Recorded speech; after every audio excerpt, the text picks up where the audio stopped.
Hello students, West Bengal commerce ক্লাসে তোমাদের সবাইকে স্বাগত। আমি মনোজ সরকার, আর ক্লাস 12 সেমিস্টার 3 ফার্স্ট বোর্ডের এক্সামিনেশন, সেমিস্টার বেসড বোর্ডের এক্সামিনেশন কমপ্লিট হয়েছে আজকে। আর আমরা সেই কোশ্চেন পেপারটা আজকে অ্যানালিসিস করব, যে অ্যাকাউন্টসের কোশ্চেনটা আমাদের শক্ত হয়েছে, ইজি হয়েছে, ওভারঅল কোশ্চেন পেপার কেমন হয়েছে, এবং প্রত্যেকটা কোশ্চেনের কোশ্চেন অ্যান্সার কিটা আমরা আজকের ভিডিওতে আলোচনা করব। তো সবার আগে আমাদের 2026-এর এক্সামিনেশন আজ হলো অ্যাকাউন্টসের।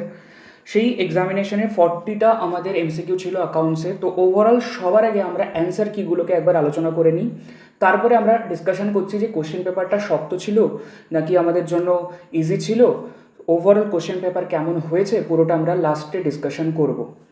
ওয়েস্ট বেঙ্গল বোর্ডের কোশ্চেন পেপারগুলো বিভিন্ন সেটে হয়েছে, প্রত্যেকের কোশ্চেন পেপার প্রত্যেকের থেকে ডিফারেন্ট, কিন্তু প্রত্যেকের কোশ্চেন পেপারের মধ্যে কোশ্চেন সেম, অর্থাৎ কারুর যদি কোনো একটা প্রশ্ন 1 নম্বরে থাকে, সেই প্রশ্নটা অন্য কোনো সেটে 3 বা 4 নম্বরে থাকতে পারে। তো আমি ওভারঅল একটা সেটের কোশ্চেন পেপার নিয়ে কোশ্চেন অ্যান্সারগুলোকে আলোচনা করছি। তোমার যা সেট রয়েছে সেখানে তুমি কোশ্চেনগুলোকে একবার দেখে নেবে যে তোমার জন্য কত নাম্বার পয়েন্টে সেম কোশ্চেনটা রয়েছে। তো সবার আগে প্রথম যে প্রশ্নটা ছিল সেটা হচ্ছে, the maximum number of partners in a banking farm, অর্থাৎ একটা ব্যাঙ্কিং অংশীদারি প্রতিষ্ঠানের সর্বোচ্চ অংশীদারের সংখ্যা কতগুলো হতে পারে? এটা হবে 10টি। এরপর কোশ্চেন নাম্বার 2টা দেখব। কোশ্চেন নাম্বার 2তে কী বলেছে, if a partner is entitle to get commission of 10% of net profit after charging such commission, অর্থাৎ কমিশন বাদ দিয়ে যে অ্যামাউন্টটা থাকে তার উপরে কমিশনের পার্সেন্টেজ বলে দিয়েছে 10%। এই অঙ্কটা আমরা আমাদের ক্লাসে অনেকবার করিয়েছি এবং আমার সাজেস্টিভ পিডিএফের মধ্যেও কোশ্চেনটা ছিল। এরপর বলছে দেন দ্য এরপর বলছে then the portion of commission before charging such commission কি হবে? তাহলে আমরা জানি নেট প্রফিটের ওপরে যদি বলে থাকে 10, তাহলে বিফোর নেট প্রফিট হচ্ছে 110, তাহলে আমরা বলতে পারি 10/110 ইজ মাই অ্যান্সার, 10/110। এরপর কোশ্চেন নাম্বার 3, কোশ্চেন নাম্বার 3তে কী বলছে? কোশ্চেন নাম্বার 3তে একটি অংশীদারি কারবারের সাধারণ সঞ্চিতির পরিমাণ অর্থাৎ জেনারেল রিজার্ভ বলে দিয়েছে 20,000, এবং অংশীদাররা পি কিউ আর 3জন অংশীদার এবং তাদের লাভ ক্ষতি বন্টনের অনুপাত বলেছে 5:3:2, এবং কিউ এবং আর এর একত্রে সঞ্চিতির পরিমাণ কত হবে? তাহলে আমাদের এই 20,000টা এই রেশিওতে সবার আগে ভাগ করে দেখতে হবে কার কত হচ্ছে, এবং সেক্ষেত্রে বলছে কিউ আর আর কত টাকা পাবে এবং তাদের যোগফল কার সমান হবে? তো কিউ আর আর এর যোগফল পি এর সমান হবে, পি এর যা অ্যামাউন্ট হবে এক্স্যাক্টলি সেম অ্যামাউন্ট হচ্ছে কিউ আর আর এর যোগফল। এরপর কোশ্চেন নাম্বার 4, কোশ্চেন নাম্বার 4-এ বলছে অংশীদারদের স্থির মূলধন হিসাবের জের স্থির মূলধন পদ্ধতিতে কি হবে? এটা সর্বদা ক্রেডিট ব্যালেন্স হয়ে থাকে, সর্বদা ক্রেডিট। এরপর কোশ্চেন নাম্বার 5, কোশ্চেন নাম্বার 5-এ আমাদের একটা অঙ্ক দিয়েছে, সেখানে গড় মুনাফা বলে দিয়েছে, তারপরে আমাদের স্বাভাবিক মুনাফার হার অর্থাৎ নর্মাল প্রফিটের রেট বলে দিয়েছে, এবং ক্যাপিটাল এমপ্লয়েড কত ছিল সেটা বলে দিয়েছে। তবে মূলধনায়ন পদ্ধতিতে সুনামের মূল্য কি হবে, অর্থাৎ ক্যাপিটালাইজেশন মেথড অনুযায়ী এটার অ্যান্সার হবে 3 লাখ রুপিস। এরপর কোশ্চেন নাম্বার 6, কোশ্চেন নাম্বার 6-এ বলছে যৌথ মূলধনী কারবারের প্রকৃতি হলো এটি একটি সংগঠিত প্রতিষ্ঠান বা অর্গানাইজড কনসার্ন। এরপর কোশ্চেন নাম্বার 7, কোম্পানির অবসায়ন ছাড়া যে মূলধন ফেরত দেওয়া হয় না তাকে বলে ইকুইটি শেয়ার ক্যাপিটাল, অর্থাৎ কোম্পানি বন্ধ হয়ে গেলে সেই সময় শুধুমাত্র ইকুইটি শেয়ার ক্যাপিটালের টাকা মালিকদেরকে ফেরত দেওয়া হয়। এরপর কোশ্চেন নাম্বার 8, ঋণপত্র বিলির ক্ষেত্রে ক্ষতি হলো, এই কোশ্চেনটি আমরা টেস্ট সিরিজের মধ্যেও করেছিলাম, এটি একটি ভূ সম্পত্তি বা ফিকটিশিয়াস অ্যাসেটস। এরপর কোশ্চেন নাম্বার 9, দাবিহীন লভ্যাংশ যে শিরোনামের অন্তর্ভুক্ত হয় তা হলো চলতি দায় বা কারেন্ট লাইবিলিটিস, অর্থাৎ আনক্লেইম ডিভিডেন্ড কোন হেডের মধ্যে ব্যালেন্স শিটে লেখা হয়? সেটা হচ্ছে কারেন্ট লাইবিলিটিসের মধ্যে। এরপর কোশ্চেন নাম্বার 10, কোশ্চেন নাম্বার 10-এ বলছে কোম্পানি আইন 2013 অনুযায়ী নিম্নের কোনটি ব্যবসায়িক প্রদেয় অংশ হিসাবে বিবেচিত হয়? অর্থাৎ ট্রেড পেয়েবলসের মধ্যে কোনটা আসে? ট্রেড পেয়েবলসের মধ্যে পাওনাদার বা ক্রেডিটার্সরা আসে। এরপর কোশ্চেন নাম্বার 11-এ বলছে নিট মুনাফার অনুপাত এবং মূলধন আবর্তনের অনুপাত গুণফলকে কি বলা হবে? এটা বলা হবে মূলধনের ওপর আয় বা রিটার্ন অন ক্যাপিটাল। এই কোশ্চেনটা গুণগত মানে খুবই খুবই ভালো প্রশ্ন ছিল। এরপর কোশ্চেন নাম্বার 12। কোশ্চেন নাম্বার 12-এ আবার একটা অঙ্ক করতে দিয়েছে। যদি গড় মজুতের পরিমাণ 1,60,000 টাকা, মোট মুনাফার পরিমাণ 1,20,000 টাকা এবং তারপরে বলছে স্টক টার্নওভারের অনুপাত 6 গুণ হয়, তাহলে বিক্রয় মূল্য হবে কত, অর্থাৎ সেলস কত টাকা হবে? এটা হবে 10,80,000 টাকা, 10,80,000। এরপর কোশ্চেন নাম্বার 13। অংশীদারদের মূলধন স্থির মূলধন পদ্ধতিতে রাখা হয়, অংশীদারদের মুনাফার অংশ কোন হিসাব খাতে ক্রেডিট করা হবে? অবশ্যই চলতি হিসাব খাতে বা কারেন্ট অ্যাকাউন্টের মধ্যে। এরপর কোশ্চেন নাম্বার 14। কোনো অংশীদার প্রতি মাসের শেষে অর্থাৎ at the end of each month 1,500 টাকা করে ড্রয়িংস করেছে, তাহলে তার উত্তোলনের ওপর 6% হারে কত টাকা ইন্টারেস্ট হবে? মাসের শেষে হলে আমরা জানি 5.5/12 মান্থসের ইন্টারেস্ট ক্যালকুলেশন করতে হয়, তাহলে এটা হবে 495। Answer is 495। এরপর কোশ্চেন নাম্বার 15। কোশ্চেন নাম্বার 15-এ কী বলছে? যে একজন অংশীদার 1 জুলাই 2024 তারিখে ফার্মে অতিরিক্ত মূলধন হিসেবে 2 লাখ টাকা দিয়েছে। অংশীদারের মধ্যে অংশীদারি চুক্তি ছিল না, অর্থাৎ পার্টনারশিপ ডিড নেই। আর এটা শুনেই আমরা বুঝে যাচ্ছি যে পার্টনার কোনো রকম সে ইন্টারেস্ট পাবেই না, কারণ অংশীদারি চুক্তিপত্র না থাকলে তারা কিছুই পায় না। তাহলে ইন্টারেস্ট অন ক্যাপিটাল কী হবে? 0, অর্থাৎ 0। এরপর কোশ্চেন নাম্বার 16। কোশ্চেন নাম্বার 16 আমাদের আবার একটা ক্যালকুলেশন বেসড কোশ্চেন, যেখানে গড় মুনাফা 30,000 টাকা, সুনামের মূল্য উৎকর্ষ লাভের অর্থাৎ সুপার প্রফিটের 3 বছরের ক্রয়ের ভিত্তিতে করা হয়েছে 60,000 টাকা। তো এক্ষেত্রে বলছে উৎকর্ষ লাভের পরিমাণ কত বা সুপার প্রফিট কত হবে? অ্যান্সার হচ্ছে 20,000 ইজ মাই সুপার প্রফিট। এরপর কোশ্চেন নাম্বার 17। কোশ্চেন নাম্বার 17 আমাদের ট্রু ফলস অর্থাৎ অ্যাসারশন রিজনিং দিয়েছে, সেটা ঠিক না ভুল বলতে হবে। তো বলছে অংশীদারি চুক্তিপত্রে প্রতিদান, তো বলছে অ্যাসারশন অংশীদারি চুক্তিপত্রে বিধান থাকলে কোনো অংশীদারকে বেতন দেওয়া হয়, অবশ্যই, অর্থাৎ পার্টনারশিপ ডিডের মধ্যে যদি লেখা থাকে তবেই তাকে স্যালারি দেওয়া হয়, তার মানে এটা ট্রু। এরপর রিজন, অংশীদারদের বেতন হলো একটি মুনাফার ছাড় বা চার্জ এগেন্স্ট প্রফিট, অবশ্যই নয়। প্রফিট হলে তবে স্যালারি দেওয়া হয় পার্টনারদেরকে, না হলে দেওয়া হয় না। তাহলে এটা হচ্ছে ফলস, এটা হবে অ্যাপ্রোপ্রিয়েশন অফ প্রফিট। তাহলে আমি বলতে পারি অ্যাসারশন সত্য কিন্তু রিজন মিথ্যা, অপশন সি। এরপর কোশ্চেন নাম্বার 18। পুরো সমগ্র কোশ্চেনের মধ্যে আমি যদি বলি মোস্ট টাফ আর মোস্ট কনসেপচুয়াল কোশ্চেন কোনটা ছিল, সেটা হচ্ছে কোশ্চেন নাম্বার 18। কিন্তু এই কোশ্চেন নাম্বার 18টা আমি অনেকবার রেগুলার ক্লাসের মধ্যে, লাইভ ক্লাসের মধ্যে এবং আমার সাজেস্টিভ পিডিএফের মধ্যেও করিয়েছিলাম। সেখানে এই কোশ্চেনটা ছিল মুন অ্যান্ড সান লিমিটেড বলে কোশ্চেনটা ছিল। তো এই কোশ্চেনে কি বলেছে? ABC হলো অংশীদার যারা 5:3:2 অনুপাতে লাভ ক্ষতি ভাগাভাগি করে, তাদের স্থির মূলধন 3 লাখ, 2 লাখ, 1 লাখ টাকা বলে দিয়েছে এবং বলেছে তাদের ইন্টারেস্ট অন ক্যাপিটাল 8% হওয়া উচিত, কিন্তু তারা কি করেছে 10% বার্ষিক হারে ক্রেডিট করেছে। তাহলে তার রেকটিফিকেশন এন্ট্রিটা কি করবো, অর্থাৎ এটা হচ্ছে আমার অ্যাডজাস্টমেন্টের এন্ট্রিটা কি হবে? তাহলে কি করেছে? Interest on capital was credited 10% instead of 8%, অর্থাৎ 8% রেটে দেখানো উচিত ছিল কিন্তু তারা 10% রেটে দিয়ে দিয়েছে। তাহলে এটা অ্যাডজাস্টমেন্ট করলে আমরা অ্যান্সারটা দেখব, আমাদের অপশন হবে B's current account debit 400 rupees to C's current account 400 rupees. আমি এই কোশ্চেনটা ডিটেলসে বললাম না, তোমরা অ্যান্সারটা এখন জাস্ট ম্যাচ করে নাও। যদি কারোর কোনো ডাউট থাকে আমরা পরবর্তী সেমিস্টার 4-এর যখন ক্লাস শুরু করব তোমরা একবার বলে দিলে আমি রেগুলার ক্লাসের মধ্যে তোমার এটা বুঝিয়ে দেবো।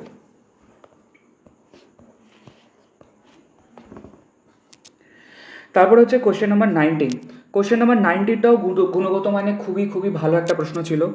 যদি কোনো ফার্মের সুনামের পরিমাণ 10 লাখ টাকা হয় মূলধনীকরণ পদ্ধতি অনুযায়ী এবং প্রকৃত মুনাফা 1,80,000 টাকা, স্বাভাবিক প্রতিদানের হার নর্মাল রেট অফ রিটার্ন 10% হয়, তবে গড় নিয়োজিত মূলধনের পরিমাণ বা ক্যাপিটাল এমপ্লয়েড কত টাকা হবে? এটা হবে আমার 8 লাখ রুপিস, 8 লাখ টাকা। এরপর কোশ্চেন নাম্বার 20। কোশ্চেন নাম্বার 20তেও আবার আমার কিছু অ্যাসারশন দেওয়া রয়েছে, রিজনিং দেওয়া, ট্রু ফলস, সেগুলো আমাদেরকে বলতে হবে। বলছে স্মারকলিপি প্রস্তুত করা বাধ্যতামূলক। অবশ্যই স্মারকলিপি প্রস্তুত করা বাধ্যতামূলক, ট্রু। কারণ স্মারকলিপি হলো কোম্পানির সনদ বা সংবিধান, অবশ্যই তাই। কোম্পানির মেন যেটা ডকুমেন্ট সেটাই হচ্ছে মেমোরেন্ডাম অফ অ্যাসোসিয়েশন বা স্মারকলিপি, তাই হবে বিবৃত কারণ উভয়ই সত্য এবং কারণ হলো বিবৃতির সঠিক ব্যাখ্যা। এরপর কোশ্চেন নাম্বার 21। কোশ্চেন নাম্বার 21টাও খুব ভালো প্রশ্ন ছিল। বলছে নিম্নলিখিত বিবরণীগুলির মধ্যে কোনটা সত্য কোনটা মিথ্যা বলো, কোনটা ট্রু কোনটা ফলস আমাকে বলতে হবে। সংরক্ষিত মূলধন বা রিজার্ভ ক্যাপিটাল হলো যৌথ মূলধনী প্রতিষ্ঠানের অনুমোদিত মূলধনের অংশ, অবশ্যই এটা ট্রু। তারপরে কি বলছে, প্রতিষ্ঠান চালু অবস্থায় সংরক্ষিত মূলধন দ্বারা দায় বা ক্ষতি মেটানো হয়, ফলস। কারণ সংরক্ষিত মূলধন দিয়ে বিজনেস চলাকালীন কোনো দায় মেটানো যায় না। তারপরে বলছে সংরক্ষিত মূলধন হিসাব বইয়ে বহির্ভূত, অর্থাৎ হিসাব বইতে দেখানো হয় না, ঠিক। এরপর বলছে মূলধন জাতীয় লাভ থেকে এই সঞ্চিতি মূলধন সৃষ্টি করা হয়, এটাও আমার জন্য ভুল। এটা হবে আমাদের অপশান এ, 1 and 3 ট্রু বা সত্য এবং 2 এবং 4 মিথ্যা বা ফলস। এরপর কোশ্চেন নাম্বার 22। কোশ্চেন নাম্বার 22তে বলছে এ লিমিটেড বি লিমিটেডের কাছ থেকে 50 লক্ষ টাকার সম্পত্তি এবং 5 লক্ষ টাকার পাওনাদার অর্থাৎ লাইবিলিটি নিয়েছে এবং 20% প্রিমিয়ামে যদি আমরা ডিবেঞ্চার ইস্যু করে থাকি, এক একটা ডিবেঞ্চারের ফেস ভ্যালু হচ্ছে 100 টাকা, তাহলে বলছে কতগুলো ডিবেঞ্চার তারা বিলি করলো, এটা হবে 36,000, অর্থাৎ 36,000টা ডিবেঞ্চার ইস্যু করেছে।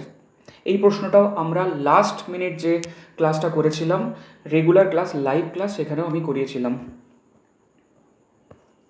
এরপর কোশ্চেন নাম্বার 23, এটাও আমাদের অ্যাসারশন রিজনিংয়ের প্রশ্ন দিয়েছে। বলছে ঋণপত্র বিলির বার্তা বা ক্ষতি যে বছর ঋণপত্র বিলি করা হয় সেই বছরই অবলোপন করা হয়, ট্রু। তারপর ঋণপত্র বিলির বার্তা বা ক্ষতি প্রথমে লগ্নিপত্রের অধিহার বা সিকিউরিটিস প্রিমিয়াম থেকে অ্যাডজাস্ট করা হয়, তারপরে প্রফিট অ্যান্ড লস থেকে করা হয়, এটাও ট্রু। তাহলে বিবৃত কারণ উভয়ই সত্য এবং কারণ বিবৃতির সঠিক ব্যাখ্যা নয়, কারণ এখানে দুটোই সত্য, দুটোই ঠিক, কিন্তু কারণটা অবভিয়াসলি বিবৃতির সঠিক ব্যাখ্যা নয়। তাহলে এটা হচ্ছে আমার অপশান নম্বর এ। এরপর কোশ্চেন নাম্বার 24। কোশ্চেন নাম্বার 24-এ আমার স্তম্ভ 1 আর স্তম্ভ 2টাকে মেলাতে হবে। এখানে বলছে নিট সম্পত্তি যদি আচ্ছা, এখানে কোশ্চেনটা বোঝা যাচ্ছে না, আমাদের ইংলিশ ভার্সনটা একবার দেখে নিই।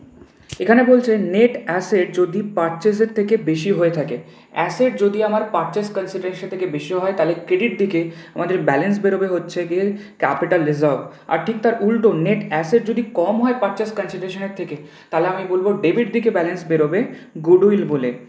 তারপরে বলছে বিআরআর ডিবেঞ্চার, অপশন সি, বিআরআর ডিবেঞ্চার হচ্ছে একটা আনরেজিস্টার্ড ডিবেঞ্চার।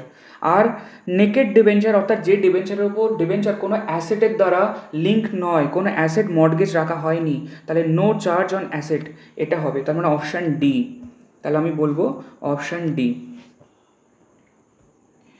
এরপর কোশ্চেন নাম্বার 25। কোশ্চেন নাম্বার 25 বলছে ড্যাশ বিশ্লেষণের ফলে প্রাপ্ত তথ্যসমূহ শুধুমাত্র শতকরা হিসাবে প্রকাশ করা হয়।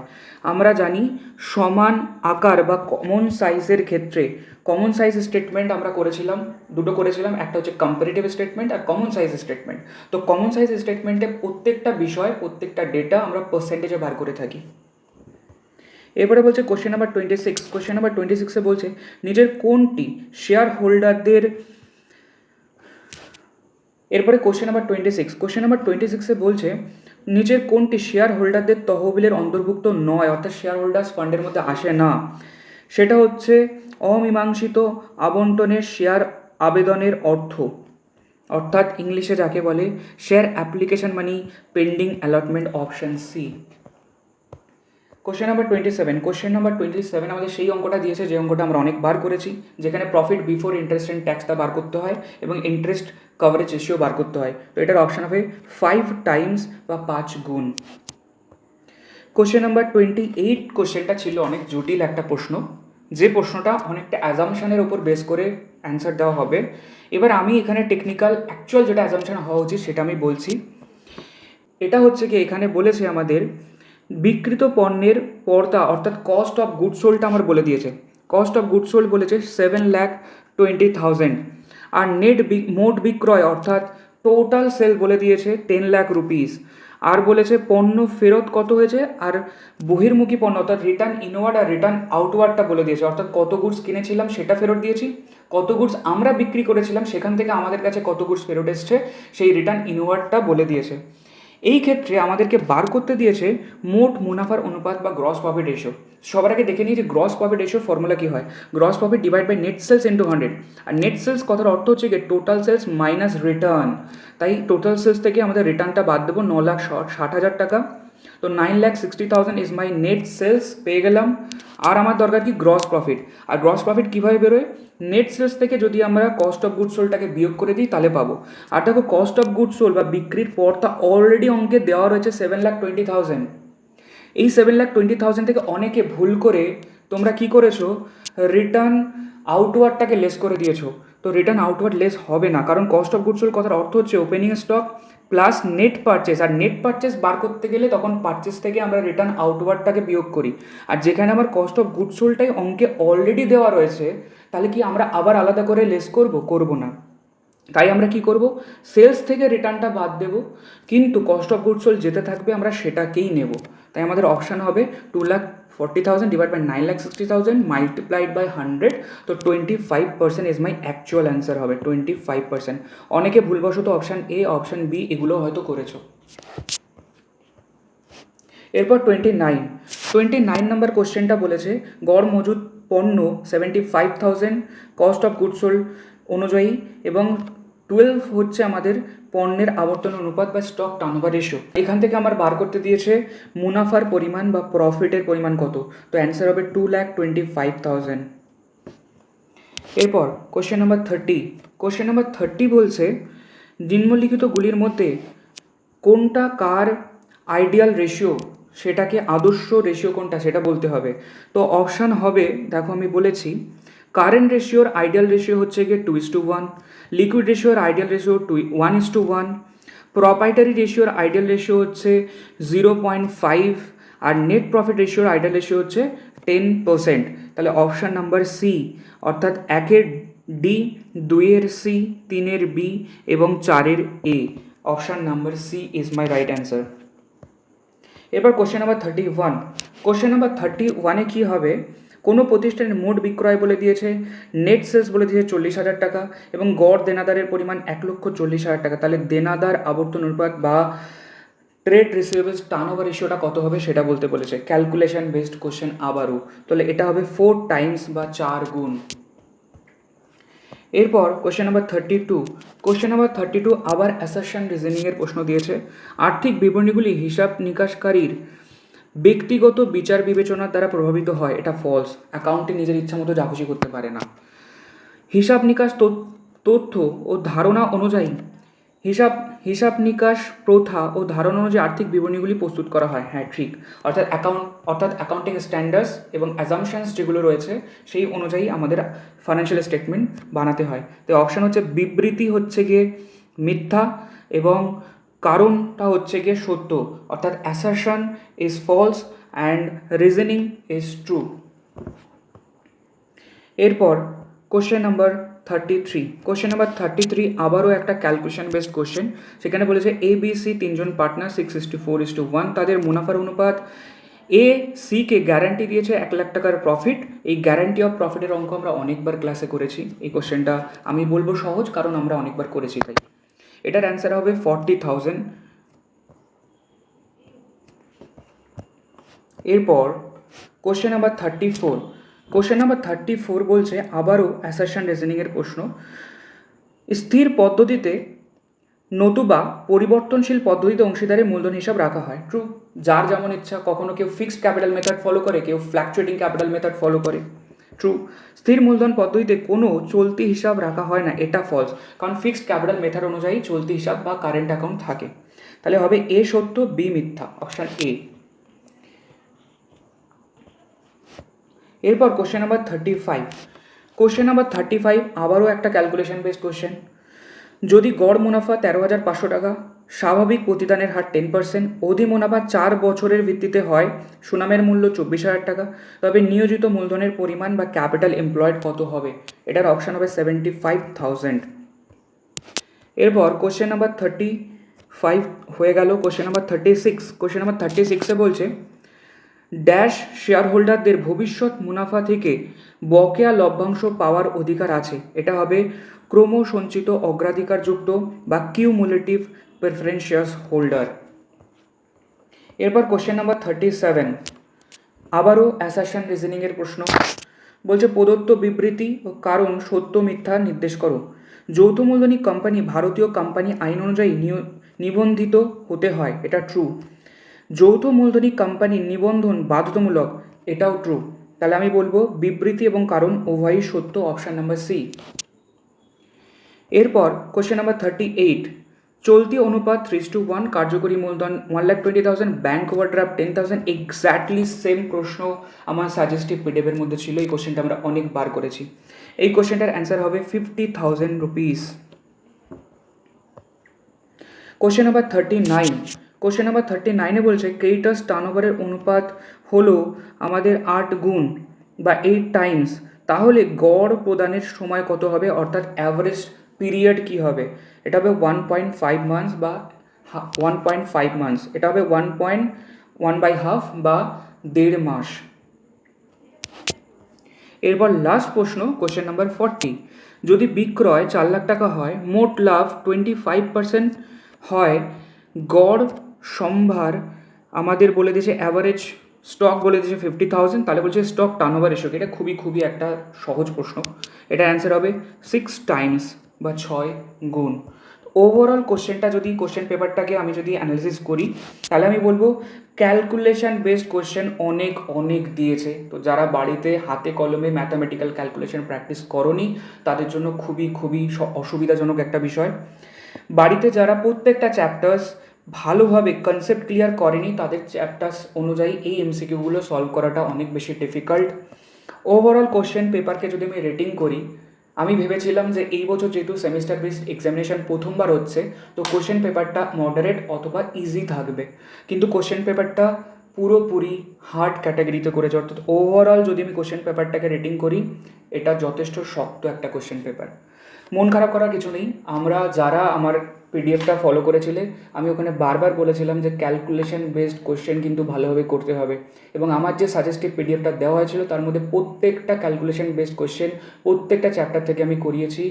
লাইভ একটা ফ্রি ক্লাস সবার জন্য রেখেছিলাম, সেখানে করিয়েছি। তো আশা করি যারা ওটা ফলো করেছিল তাদের জন্য সব কিছুই কমন, তাদের জন্য সব কিছু ইজি লেগেছে। হ্যাঁ, ক্যালকুলেশন বেসড কোশ্চেন অনেকটা ছিল, তাই হয়তো টাইমের মধ্যে অনেকে শেষ করতে পারেনি বা অসুবিধা হয়েছে। তো যাই হোক, যা হয়ে গেছে, মন খারাপ করার কিছু নেই। মোটামুটি ভালোই সবার গেছে। আর পরবর্তী আমাদের এখনও বেশ কিছু এক্সামস বাকি, আমাদের বিএসটি বাকি, আমাদের সিএলপিএ ল অডিট বাকি, এবং আমাদের আরও একটা ইম্পর্টেন্ট সাবজেক্ট সেটা হচ্ছে কস্ট ট্যাক্স বাকি। কস্ট ট্যাক্সের আগে আমরা বেশ কিছু ছুটি পেয়েছি, তো তার আগে আমি একটা সাজেস্টিভ পিডিএফও দিয়ে দেবো, সেটা পড়লে তোমাদের ওই পরীক্ষাতেও হেল্প হবে। ভিডিওটা দেখার পর তুমি অ্যাকচুয়ালি কত নাম্বার স্কোর করছো তুমি আমার কমেন্ট বক্সে, ভিডিওর কমেন্ট বক্সে অথবা আমার হোয়াটসঅ্যাপ গ্রুপে জানাতে পারো। আজকের ভিডিওটা এই পর্যন্তই, আর তোমাদের সাথে দেখা হচ্ছে পরবর্তী ক্লাসে। So thank you so much.